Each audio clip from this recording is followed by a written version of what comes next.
ቀደምት ኢትዮጵያውያን አባቶቻችን ሰማያዊ የሆነውን የእግዚአብሔርን ጥበብና ምስጢር ተመግበው ለዘመኑ የሳይንስና የቴክኖሎጂ ምጥቀት እንቆቅልሽ የሆኑ ምስጢራዊ ዕውቀቶችንና ጥበቦችን ትተውልን አልፈዋል። ታዲያ መለስ ብለን ትተውልን ያለፉትን የጥበብ ዶሴዎች ስናገላብጥ እንዲሁም ስንመረምር ከምናገኛቸው ዕውቀቶች አንዱ የዓለማት ምስጢር ነው። በዚህ የተነሳም የምስጢር ማህበረሰብ በመባል የሚጠሩት የምዕራቡ ዓለም ነገስታት ዓለምን አንድ አድርጎ የመግዛት ስትራቴጂ ከግብ ለማድረስ ባለፉት 700 ዓመታት የአዳም ልጆች በሰለጠኑባት በኢትዮጵያ ምድር ውስጥ የሚገኙትን የአራቱን ዓለማት ምስጢራትና ጥበባት ለመበዝበዝ ያልማሱት ጉድጓድ አልነበረም። ከሰማያዊ ኃይላት ጋር ህብረት መፍጠር የቻሉት ቀደምት ኢትዮጵያውያን በየዘመኑ የአራቱንም ዓለማት ምስጢራትና ጥበባት በመረዳታቸው በዘመናቸው ኃያልና ገናና ሆነው ከማለፋቸው ባሻገር ምስጢራዊ በነበረው መንፈሳዊ ተቋማቸው ከተለያዩ ዓለማት ወደ ሀገራችን ይመጡ ለነበሩ ቅዱሳን እነዚህን ጥበባት አስተምረዋል።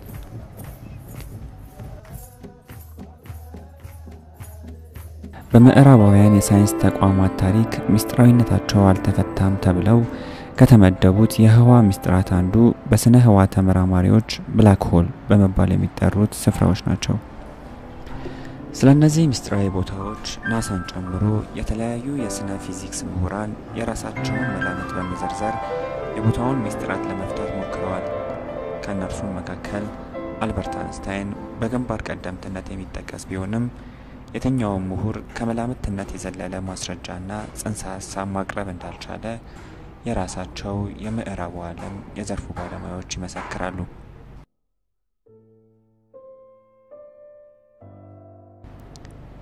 በዚህ አጭር ጽሑፍ የምዕራቡ ዓለም ምሁራንን ንድፈ ሐሳብ ሳናብራራ በቀጥታ ቀደምት ኢትዮጵያውያን አባቶችና የጽሑፍ ዶሴዎች ስለነዚህ ምስጢራዊ ቦታዎች የተናገሩትን የተለያዩ ዕውቀቶች በአንድ ላይ በማጣመር ለማስረዳት እንሞክራለን።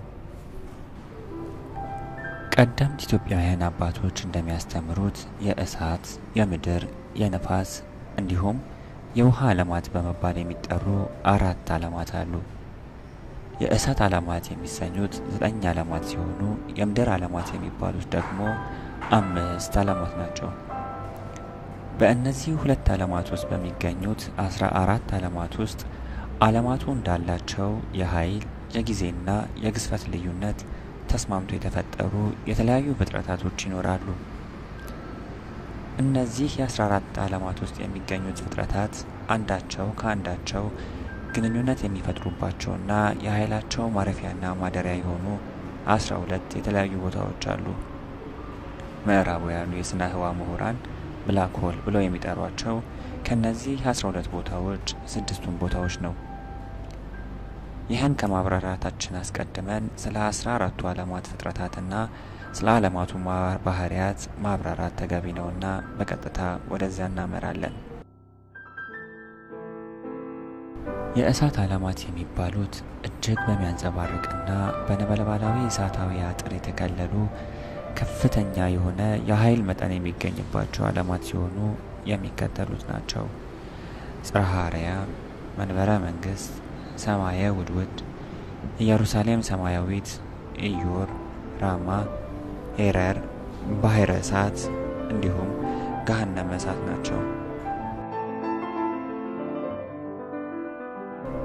ከነዚህ ሰማያት መካከል ኢዮር፣ ራማና ኤረር አሰራራቸው 4 ማዕዘን ሲሆን 7 የእሳት ቅጽርና 7 የእሳት መጋረጃ የጋረዳቸው እሳታዊ ሰማዮች ናቸው። ኢዮር አሰራሯ 4 ማዕዘን ሲሆን 7 የእሳት ቅጽር የከሰራት 7 የእሳት መጋረጃ የጋረዳት ፍጹም እሳታዊ ሰማይ ናት። ከሰማዩ ወደድ ጋር የሚያስተሳስራት ምስጢራዊ የሆነ መንገድ ያላት ሲሆን እግዚአብሔር አምላክ ይህን ምስጢራዊ በሆነ መንገዱ ገጥሞ ከፈጠራቸው ፍጥረታት እንዲሁም ከሰወራቸው ምስጢራቶች መካከል አንዱና ዋነኛው ነው። እንደ ኢዮር ሁሉ ራማም አሰራሯ 4 ማዕዘን ሲሆን 7 የእሳት መጋረጃ የተጋረደችና በ7 የእሳት ቅጽር የታጠረች እሳታዊ ሰማይ ናት። ራማም እንዲሁ ከኢዮር ጋር የሚያገናኛት ሚስጥራዊ የሆነ መንገድ ቢኖርም እርሱንም እግዚአብሔር አምላክ ከፍጥረቱ የተሰወረ ሚስጥር አድርጎ እሱ በሚያውቀው መንገድ ሰውሯቸዋል። እንደ ኢዮር ሁሉ ራማም አሰራሯ 4 ማዕዘን ሲሆን በ7 የእሳት መጋረጃና በ7 የእሳት ቅጽር የታጠረች ፍጹም እሳታዊ ሰማይ ናት። ራማም እንዲሁ ከኢዮር ጋር የሚያገናኛት ሚስጥራዊ የሆነ መንገድ ቢኖርም እርሱንም በእግዚአብሔር ጥበብ ከፍጥረታቱ የተሰወረ ሚስጥር ነው። ኤረር እንደ ሌሎቹ ሰማያት አሰራሯ 4 ማዕዘን ሲሆን በ7 የእሳት መጋረጃ ተጋርዳ በ7 የእሳት ቅጽር የታጠረች ሶስተኛዋ ሰማይ ናት። ከራማ ጋር የምትተሳሰርባት ሚስጥራዊ መንገድም እንዲሁ አላት። በዓለመ እሳት ከሚገኙት ሰማያት 3ቱ ቅዱሳን መላእክት የሚኖሩባቸው የመላእክት ከተሞች ሲሆኑ ኢዮር፣ ራማ፣ ኤረር ይባላሉ። ኢዮር በተሰኘችው የመላእክት ከተማ 4 የመላእክት ነገዶች ይኖራሉ። እነርሱም አጋዕስት፣ ኪሩቤል፣ ሱራፌል እንዲሁም ኃይላት ይሰኛሉ። የአጋዕስት ነገድ አለቃ ሳጥናኤል ይባላል። እንዲሁ የኪሩቤል አለቃ ገጸ ሰብና ገጸ አንበሳ ሲሆን የሱራፌል ነገደ መላእክት ገጸ ንስር ነው። በስተመጨረሻም የኃይላት ነገደ መላእክት አለቃ መልአኩ ቅዱስ ሚካኤል ነው። በራማ በሚገኘው የመላእክት ከተማ 3 ነገደ መላእክቶች ይኖራሉ። የነገዳቸውም ስም መናብርት፣ አርባብ እንዲሁም ስልጣናት ይባላሉ። የመናብርት አለቃ መልአኩ ቅዱስ ሩፋኤል ሲሆን የአርባብ ነገደ መላእክት አለቃም እንዲሁ መልአኩ ቅዱስ ገብርኤል ነው። በመጨረሻም የሚገኘው የስልጣናት ነገደ መላእክት አለቃ መልአኩ ቅዱስ ሱራኤል ነው። በሶስተኛው የመላእክት ከተማ ኤረር 3 ነገደ መላእክት ይገኛሉ። የነገዳቸውም ስም መኳንንት፣ ሊቃናትና መላእክት ይሰኛሉ። የመኳንንት አለቃ መልአኩ ቅዱስ ሰዳካኤል ሲሆን የሊቃናት መልአክ ቅዱስ ሰላታኤል፣ በስተመጨረሻም የመላእክት ደግሞ መልአኩ ቅዱስ አናንያኤል ነው። ምድራዊ ሰማያት የሚባሉት ገነት፣ ብሔረ ሕያዋን፣ ብሔረ ብፁዓን፣ መሬት እንዲሁም ሲኦል ናቸው። እኛ የምንኖርባት ምድር ከመሃል የምትገኝ ሲሆን ገነት በስተ ምስራቅ በኩል፣ ብሔረ ሕያዋን በሰሜን፣ ብሔረ ብፁዓን በስተደቡብ ይገኛል። እንዲሁ ሲኦል በምዕራብ በኩል ይገኛል።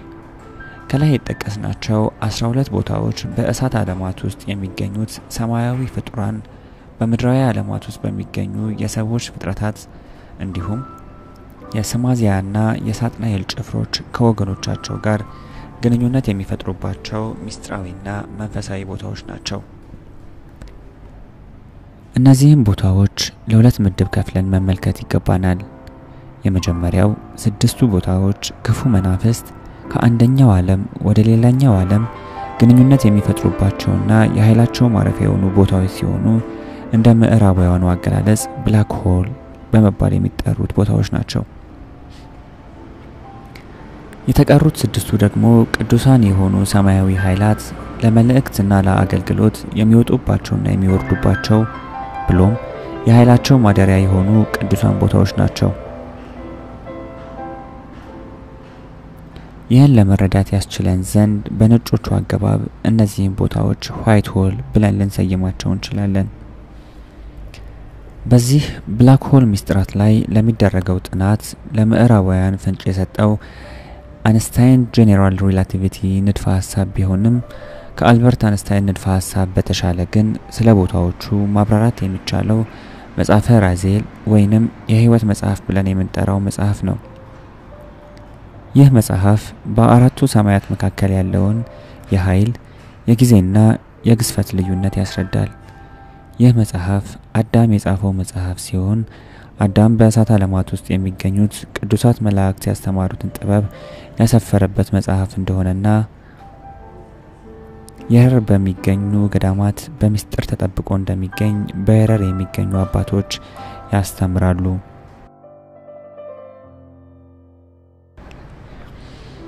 አዳም እኛ በመኖርበት ምድርና በገነት መካከል ያለውን የኃይል፣ የጊዜ እንዲሁም የግዝፈት ልዩነቶች አስማምቶ መኖር የቻለው የአዳም የቅርብ ወዳጁ በመባል የሚጠራው መልአኩ ቅዱስ ገብርኤልና ቅዱስ ዑራኤል ባስተማሩት ጥበብ ነው።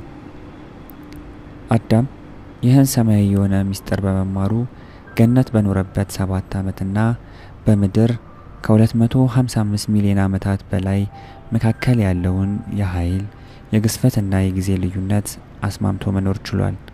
በዛም መሰረት አዳም ወደ ምድር ሲመጣ የግዝፈት መጠኑ 7 ዓመት እንዳሳለፈ ሰው እንጂ በምድራዊ የጊዜ አቆጣጠር ከበርካታ ሚሊዮን ዓመታት በላይ እንዳሳለፈ ሰው ሆኖ አይደለም። አዳም ይህን ሰማያዊ የሆነ ምስጢር በመማሩ ገነት በኖረበት 7 ዓመትና በምድር ከ255 ሚሊዮን ዓመታት መካከል ያለውን የኃይል፣ የግዝፈትና የጊዜ ልዩነት አስማምቶ መኖር ችሏል። በዛም መሰረት አዳም ወደ ምድር ሲመጣ የግዝፈት መጠኑ 7 ዓመት እንዳሳለፈ ሰው እንጂ በምድራዊ የጊዜ አቆጣጠር በርካታ ሚሊዮን ዓመታትን እንዳሳለፈ ሰው ሆኖ አልነበረም።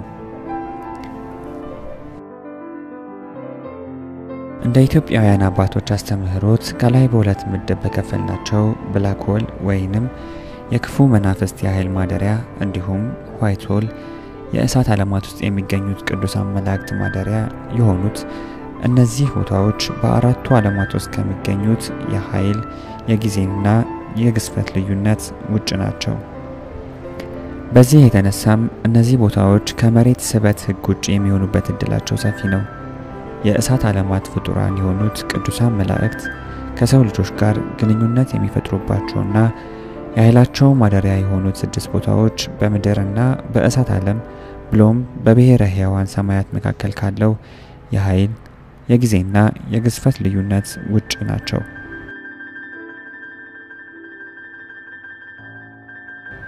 እነዚህ ቦታዎች ለተቀደሰ መንፈሳዊ ሥራ የሚተጉባቸው ቦታዎች ዋይት ሆል ናቸው። ከዚህ በተቃራኒው 6ቱ የክፋት ቦታዎች ከጊዜ፣ ከኃይል፣ ከግዝፈት ውጭ የሆኑት ቦታዎች ክፉ መናፍስት የሆኑት የስማዚያና የሳጥናኤል ጭፍሮች አንዳቸው ካንዳቸው ብሎም የክፋት ስራቸው አባሪ ከሆኑ የሰው ልጆች ጋር ግንኙነት የሚፈጥሩባቸውና የመንፈስ ስራ የሚሰሩባቸው የብላክ ሆል ቦታዎች ናቸው።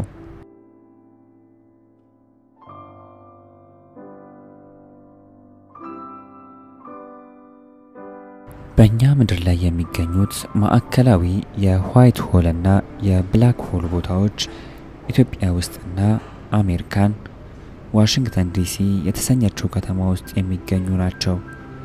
ቦታዎቹ ከ14ቱ ምስጢራዊ ቦታዎች ጋር በቀጥታም ይሁን በተዘዋዋሪ ያላቸውን ጥልቅና ምስጢራዊ ግንኙነት በዘጋቢ ፊልም አጠናቅረን ለሕዝብ ተደራሽ ስናደርግ በስፋት ከተለያዩ ማስረጃዎች ጋር እንደምናብራራ ቃል እንገባለን።